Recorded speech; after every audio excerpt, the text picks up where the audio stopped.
speech be spoke for our excuse. Shall we on without an apology? Well, the measures by what they will. The measure by the measure, and be gone. A torch for me. I'm not for this ambling. Being but heavy, I will bear the light. Nay, gentle Romeo, we must have you dance, please. Dance. Not I, believe me. Yet dancing shoes with nimble soles. I have a soul of lead, so stationing me to the ground, I cannot move. You're lovely. Borrow Cupid's wings and soar them above a common bound. I am too sword-pierced with his shaft to soar with his light feathers. And so I'm bound. Under love's heavy burden do I sink. And to sink in it should you burn in love. Far too great a person for such a tender thing. Is love a tender thing? It's too rough, too rude, too boisterous, and it pricks like a thorn. If love be rough with you, be rough with love. Come, knock and enter. No shooter in, should every man be taken to his legs. Torch for me. Be the candle holder and look on. The game was never so fair, and I'm done. Yeah, come, we burn daylight. Let's go. We mean well in going to this mask, but 'tis no whit to go. Why, may one ask?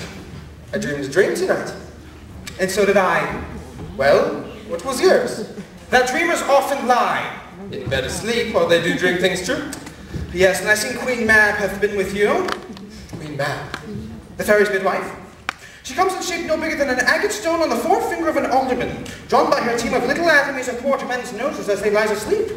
Her wagon spokes are made of long spinner's legs. The comes are the wings of grasshoppers, the traces of the smallest spider's web, the collars of the moonshine's watery beams. Her whip, whoosh, of cricket's bone, her lash of film.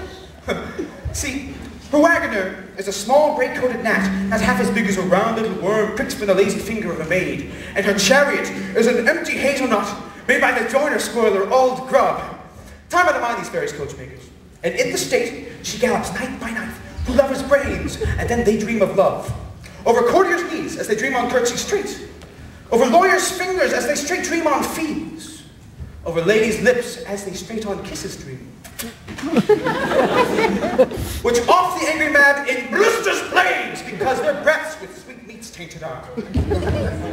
Now, sometimes she gallops over a courtier's nose, and then dreams he of smelling out a suit.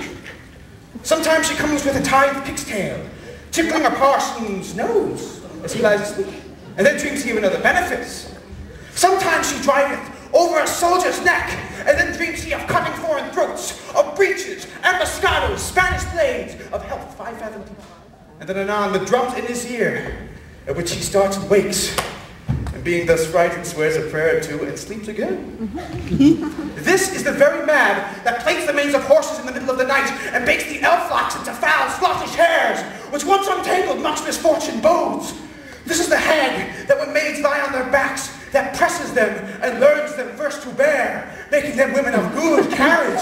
This is she! Peace, Mercutio, peace. Now talk is nothing. True. I talk of dreams, which are the children of an idle brain, begot of nothing but vain fantasy. They are as thin of substance as the air, and as inconstant as the wind that moves. Even now the frozen bosom of the north, being angered, puffs away from thence, turning its face to the dewdrop himself. This wind you speak of, it blows us from ourselves. Come now, supper's done. Let's not be late. I fear, too early. For my mind must give some bitter consequence yet hanging in the stars. Shall bitterly begin his fearful day with this night's revels. Inspire the term of the despised light closed in my breast. But he that hath steered to my course direct myself. On, lusty gentlemen. Oh!